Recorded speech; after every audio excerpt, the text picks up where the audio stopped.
नमस्कार साथियों, एक बार पुनः आप सभी लोगों का स्वागत है वेधशाला के ऑनलाइन प्लेटफॉर्म पर। दोस्तों, उत्तराखंड अधीनस्थ सेवा चयन आयोग द्वारा पुलिस की भर्ती निकाली गई है। आरक्षी पुलिस की भर्ती है दोस्तों।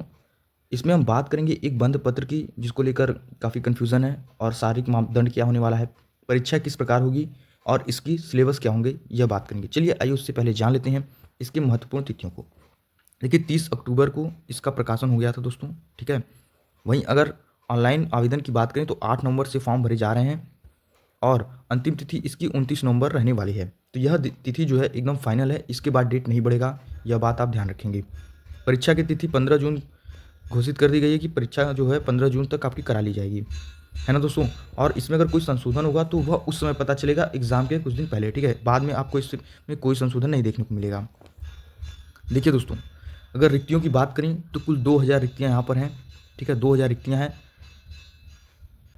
29 नवंबर को इसका अंतिम तिथि है। 29 नवंबर के बाद फॉर्म नहीं भरे जाएंगे, इस बात का आप ख्याल रखेंगे। परीक्षा की चयन प्रक्रिया की बात करें दोस्तों तो यह परीक्षा 2 चरणों में कराई जाएगी। पहले चरण में क्या होगा दोस्तों? पहले चरण में आपका जो है शारीरिक मानक परीक्षा होगा, ठीक है। उसमें अगर आप सफल हो जाते हैं तो उसके बाद शारीरिक दक्षता परीक्षा ली जाएगी, यह आपका पहला चरण होगा। उसके बाद दूसरे चरण में आपको जो है लिखित परीक्षा देना होगा, ठीक है। अगर आप शारीरिक मानक परीक्षा, शारीरिक दक्षता परीक्षा में उत्तीर्ण हो जाते हैं तो उसके बाद आपको लिखित प्रतियोगिता देनी होगी। अब देखिए, एग्ज़ाम मोड की बात कर लें तो ये एग्ज़ाम मोड किस प्रकार होगा। तो यहाँ पर देखिए, ऑनलाइन एवं ऑफलाइन दोनों कहा गया है। तो कोई स्पष्ट नहीं है कि ऑफलाइन मोड में होगा एग्ज़ाम या ऑनलाइन मोड में होगा, ठीक है। यह आपको बाद में बताया जाएगा मेल के द्वारा कि आपका ऑनलाइन एग्ज़ाम होना है या ऑफलाइन होना है। इसके लिए आप पहले से प्रिपेयर रहिएगा। चलिए पदों की विवरण देख लेते हैं। आगे पदों का विवरण दिया गया है। इसमें पदों का विवरण आप स्क्रीनशॉट रख लीजिए, वहाँ से आप देख सकते हैं कि किस श्रेणी में कितने पद यहाँ पर रिक्त हैं और किनको उसका आरक्षण मिलने वाला है। कुछ ज़रूरी चीज़ें जो आपको जाननी आवश्यक है दोस्तों। तो यहाँ पर वेतन की अगर बात कर लें तो इसका वेतन जो है 21,700 लेवल 3 का है। आयु सीमा 18 से 22 वर्ष है और राजपत्रित स्थायी पेंशन युक्त है दोस्तों, इसमें आपको पेंशन प्राप्त होगा, ठीक है। शैक्षिक योग्यता की बात कर लें दोस्तों तो देखिए, इसमें कहा गया है कि उत्तराखंड विद्यालय शिक्षा परिषद रामनगर, यानी आपका जो है जो भी आपने इंटरमीडिएट की परीक्षाएं दी हैं वह बोर्ड आपका उत्तराखंड बोर्ड से होना चाहिए, यानी यूके बोर्ड होना चाहिए। इस प्रकार स्पष्ट हो जाता है दोस्तों कि यह जो भर्ती है वह केवल उत्तराखंड के नागरिकों के लिए है या फिर जो उत्तराखंड बोर्ड से इंटरमीडिएट कंप्लीट किए हैं उनके लिए है। अधिमान आर्यताएँ, यानी कि जो छूट मिलती है, आरक्षण मिलता है, तो आपको कम से कम देखिए प्रादेशिक सेना में 2 वर्ष की न्यूनतम अवधि तक सेवा होना चाहिए, ठीक है। आपके पास एनसीसी जो है बी सर्टिफिकेट होनी चाहिए। इतनी योग्यताएं आपको आरक्षण के लिए चाहिए। शारीरिक मानक परीक्षण कैसे होगा? जो पहला चरण है आपका दोस्तों, उसमें शारीरिक मानक परीक्षण दिया गया है। तो सामान्य और ओबीसी के लिए, सामान्य और ओबीसी अभ्यर्थियों के लिए 165 सेंटीमीटर की ऊंचाई होनी चाहिए और यह जो भर्ती है केवल पुरुष वर्ग के लिए है, ठीक है दोस्तों। इस बात का आप ख्याल ध्यान रखेंगे, महिलाओं के लिए भर्ती नहीं है। पर्वतीय क्षेत्र के अभ्यर्थियों के लिए 160 सेंटीमीटर की हाइट होनी चाहिए। वहीं अनुसूचित जनजाति के लिए जो है 157 सेंटीमीटर की हाइट होनी चाहिए। सीने की माप की बात करें दोस्तों तो यहाँ पर जो है सामान्य वर्ग के अभ्यर्थी हों या ओबीसी वर्ग के अभ्यर्थी हों, उनके लिए 78.8 सेंटीमीटर मिनिमम जो है सीना होना चाहिए और 5 सेंटीमीटर फुलाव के साथ, तो 83.8 सेंटीमीटर जो है आपका सीना फुलाने के बाद आना चाहिए। वहीं पर्वतीय क्षेत्र अनुसूचित जनजाति के लिए यह जो है 76.3 सेंटीमीटर है और फुलाने के बाद 81.3 सेंटीमीटर होना चाहिए। पर्वतीय क्षेत्र के लिए कौन कौन से क्षेत्र आते हैं पर्वतीय क्षेत्र में, तो यहाँ पर दिया हुआ है साफ, आप देख सकते हैं कि पर्वतीय क्षेत्र में कौन कौन से क्षेत्र आते हैं दोस्तों। तो यह जो क्षेत्र है, जैसे राजपुर की ऊंचाई से ऊपर गंगा यमुना नदियों की देहरादून तहसील के उत्तर पूर्व, मसूरी पहाड़ी का क्षेत्र, गढ़वाल कोटेदार सहित माउंटेन सड़क के ऊपर का क्षेत्र, पिथौरागढ़, अल्मोड़ा, चमोली, ये सारे जो क्षेत्र हैं, जो पर्वतीय क्षेत्र हैं, यहाँ के अभ्यर्थी जो है वह छूट का लाभ उठा सकते हैं। उसके बाद अगर आप मानक परीक्षण पे पास हो जाते हैं, यानी कि हाइट और सीना फुलाव में आपका चयन हो जाता है दोस्तों, तो उसके बाद आपका शारीरिक दक्षता परीक्षण होगा। इसमें क्या होगा, यह कई चरणों में होगा। इसमें कई प्रकार के जो है इवेंट हैं। देखिए, इसमें कई प्रकार के इवेंट हैं। यह 100 अंकों का है और प्रत्येक में, हर इवेंट में आपको 50% अंक लाना अनिवार्य है। अगर आप 50% से कम अंक लाते हैं तो दोस्तों आप जो है अयोग्य घोषित कर दिए जाएंगे। ठीक है, तो चलिए देख लेते हैं कौन कौन से इवेंट हैं। क्रिकेट बॉल थ्रो है, एक क्रिकेट बॉल थ्रो है दोस्तों। इसमें न्यूनतम आपको 50 मीटर जो है फेंकना है बॉल को। अगर आप इससे कम फेंकते हैं दोस्तों तो आप जो है अयोग्य घोषित हो जाएंगे। यानी अगर आप 49.9 मीटर फेंकते हैं तो आप जो है अयोग्य हो जाएंगे, आपको हटा दिया जाएगा वहाँ से सीधे। इसलिए आपको मिनिमम 50 मीटर फेंकना है ना। उसमें आपको कितने अंक मिलेंगे? आपको 10 अंक मिलेंगे। वही अगर आपने 70 मीटर फेंका तो आपको पूरा मार्क्स, फुल मार्क्स आपको 20 अंक प्राप्त होगा। उसी तरह लंबी कूद है, लंबी कूद में भी दोस्तों वही चीज़ें हैं। ठीक है, 20 अंकों का है, न्यूनतम 13 फीट है कूदना है। ठीक है, तो 10 अंक आपको मिलेंगे। अगर आप 18 फीट कूदते हैं तो आपको पूरा 20 अंक आपको मिल जाएगा, इससे कम आपको नहीं करना है। ठीक है, चिनिंग अप बीम जो होता है दोस्तों उसकी बात कर रहा है, तो उसको कम से कम 5 बार छूना है। ठीक है, उससे कम अगर छूते हैं तो आपको अयोग्य घोषित कर दिया जाएगा। उठक बैठक, उठक बैठक की बात करें दोस्तों तो 50 मिनट में 2, यानी 2 मिनट में जो है 50 आपको जो है बैठक लगानी है। ठीक है, और अगर आप 50 लगाते हैं तो आपको 4 अंक मिलेंगे। और जो है दंड में, दंड की प्रक्रिया में दोस्तों उसमें आपको 25 दंड लगाने हैं और वो है 4 मिनट में। ठीक है, तो इसमें भी आपको 4 अंक मिलेंगे। इन दोनों का मिलाकर न्यूनतम आपके पास दोनों 10 अंक होने चाहिए। ठीक है, जैसे 4 अंक न्यूनतम, 4 अंक न्यूनतम। अगर आप 50-25 भी करेंगे तो आप डिसक्वालीफाइड हो जाएंगे। आपको 50 से ज़्यादा और 25 से ज़्यादा करना होगा, तभी आप न्यूनतम 10 अंक प्राप्त कर पाएंगे। आगे बात कर लेते हैं दौड़ व चाल की। दौड़ व चाल में दोस्तों जो भी आपसे चाल दौड़ाया जाएगा, चलाया जाएगा, 3 किलोमीटर का है तो 20 मिनट में जो है आपको 3 किलोमीटर चलना है। उस पर आपको 10 अंक निर्धारित किए गए हैं। इससे कम अगर आप ज़्यादा समय लेते हैं दोस्तों, 20 मिनट से ज़्यादा, तो आपको अयोग्य घोषित कर दिया जाएगा।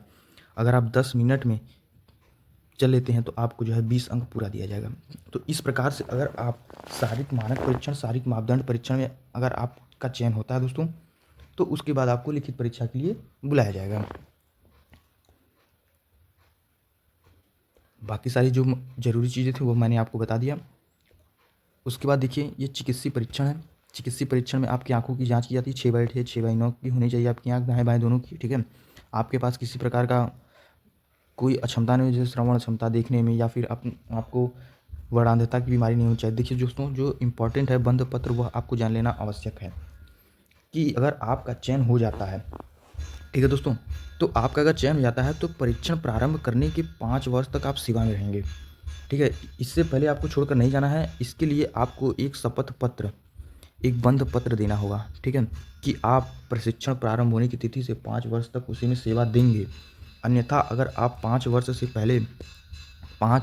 पहले अगर आप छोड़कर चले जाते हैं दोस्तों तो आपको जो है आपके प्रशिक्षण में जो भी धनराशि खर्च हुई है, आपके प्रशिक्षण में जो भी धनराशि खर्च की हुई है, या स्टाइपेंड, आपको जो वेतन मिला है, वह आपको पूरा वापस करना होगा अगर आप छोड़ते हैं 5 साल के अंदर तो। ठीक है, इस बात का आप खास ध्यान रखेंगे। तो लिखित परीक्षा की बात करें तो लिखित परीक्षा जो है आपका 100 अंकों का होगा। ठीक है, ऑब्जेक्टिव टाइप क्वेश्चन होंगे, 2 घंटे का समय दिया जाएगा। इसमें निगेटिव मार्किंग का भी प्रावधान है दोस्तों। निगेटिव मार्किंग कितनी है? निगेटिव मार्किंग आपकी 1/4 रहने वाली है। बाकी सारी चीज़ें आप जानते हैं कि किस तरीके से आपको वहाँ पर अपना प्रदर्शन करना है एग्ज़ाम हॉल में। आयु की गणना की बात करें दोस्तों तो आयु गणना 1 जुलाई 2024 को की जाएगी। ठीक है, तो आपकी आयु 18 वर्ष से कम नहीं होनी चाहिए। वहीं अगर आप छूट श्रेणी के अंतर्गत आते हैं तो आपको 5 वर्ष की छूट भी प्रदान की जाएगी, वो आप देख लीजिएगा। आगे हम बात करेंगे दोस्तों, हमने आपको बता दिया कि यह जो भर्ती है वह जो है उत्तराखंड के निवासी के लिए है। ठीक है, अदर स्टेट के लिए यह भर्ती नहीं है, अदर स्टेट नॉट अलाउड। इसके लिए 2000 वैकेंसी है। चरित्र आपका अच्छा होना चाहिए। वैवाहिक स्थिति की बात कर लें तो आपकी दोस्तों वैवाहिक स्थिति में एक से, अगर आप पुरुष हैं तो आपके पास एक से अधिक स्त्री से विवाह आपने नहीं किया हो। ठीक है, अगर वह जिंदा है तो। अगर आप महिला हैं तो आपके पास एक से अधिक पुरुष नहीं होने चाहिए, क्योंकि यह जो है भर्ती जो है ओनली पुरुष वर्ग के लिए है, तो महिलाओं का कोई सवाल ही नहीं पैदा होता। ठीक है, आगे हम इसके सिलेबस को देख लेते हैं। बाकी सारी चीज़ें हैं। ठीक है, अगर आपने जैसे ओलंपिक में प्रतिभाग किया है, पदक जीता है, तो आपको लेवल 10 या उससे निम्न लेवल के लिए पदों पर जो है 36 आरक्षण प्राप्त होगा। उसी प्रकार से देखिए दोस्तों, विश्व चैंपियन, कॉमनवेल्थ गेम, ठीक है, अगर इसमें आपने केवल पार्टिसिपेट भी किया है तो आपको उस लेवल के हिसाब से आपको जो है इसमें आरक्षण में छूट मिलेगा। आवेदन प्रक्रिया की बात करें दोस्तों, देखिए आवेदन प्रक्रिया किस प्रकार चलेगी कि पहले आपका रजिस्ट्रेशन होगा, फिर आपका एजुकेशनल क्वालिफिकेशन जो भी आपको अपलोड करना होगा, ठीक है, आपको फ़ोटो सिग्नेचर उसमें अपलोड करना होगा, फिर आपको पेमेंट करना होगा, देन फाइनल आपको अपलिंट एप्लीकेशन हो जाएगा, ठीक है। ईमेल आईडी और मोबाइल नंबर आपका सेम होना चाहिए दोस्तों, इसमें आपका कोई बदलाव नहीं करना है, ठीक है। अगर आपका पेमेंट किसी तरीके से फंस जाता है या आपने गलत फॉर्म अप्लाई कर दिया है तो आपको पुनः फॉर्म अप्लाई करना होगा। यहाँ पे साफ तौर पर दिया है कि अगर आपने गलत फॉर्म अप्लाई कर दिया है तो आपको पुनः फॉर्म अप्लाई करना होगा, पेमेंट किसी भी दशा में आपको वापस नहीं होगा। लेकिन अप्लाई करने से पहले आपको जो है अपना जो पहले का फॉर्म है उसे रद्द करना होगा, ठीक है। चलिए देखिए फ़ीस है यहाँ पर ओबीसी वर्ग के लिए और जनरल के लिए जो है 300 फीस है, 300 फीस है, ठीक है दोस्तों। वहीं एससी एसटी के लिए 150 रुपये है, जो अनाथ हैं, ठीक है, उनके लिए कोई शुल्क नहीं है। आइए सिलेबस देख लेते हैं कि सिलेबस इसका बहुत बड़ा रहने वाला है दोस्तों, सिलेबस काफ़ी लंबा चौड़ा सिलेबस है। देखिए ये हिंदी का सिलेबस है, ठीक है, हिंदी का सिलेबस है दोस्तों, तो काफ़ी लंबा चौड़ा सिलेबस है। यह जो इसका जो बेस है दोस्तों वह एनसीईआरटी क्लास 12 का बेस है, लेकिन इसमें आपको मुख्यतः उत्तराखंड की अगर आप निवासी हैं तो आपको जो है उत्तराखंड स्पेशल जो है जो भाषाएँ बोलियाँ होती हैं उनको पढ़ना अनिवार्य है। तो यह आपका सिलेबस है, आप इसे डाउनलोड करके देख सकते हैं। रीजनिंग पूरा है, जितने भी आप रीजनिंग आप तक पढ़े हैं सब सारी रीजनिंग आपको करनी है, ठीक है। अशाब्दिक शाब्दिक सारी योग्यता परीक्षण आपको देनी है। कंप्यूटर है, इसमें कंप्यूटर है, ठीक है, कंप्यूटर भी आपको पढ़नी है। एक लंबा चौड़ा विस्तृत सिलेबस है, पूरा प्राचीन इतिहास से लेकर आधुनिक इतिहास तक आपको पूरा इतिहास पढ़ना है दोस्तों, ठीक है। आपको पूरा इतिहास भारत का पढ़ना है एवं विश्व का भी पढ़ना है।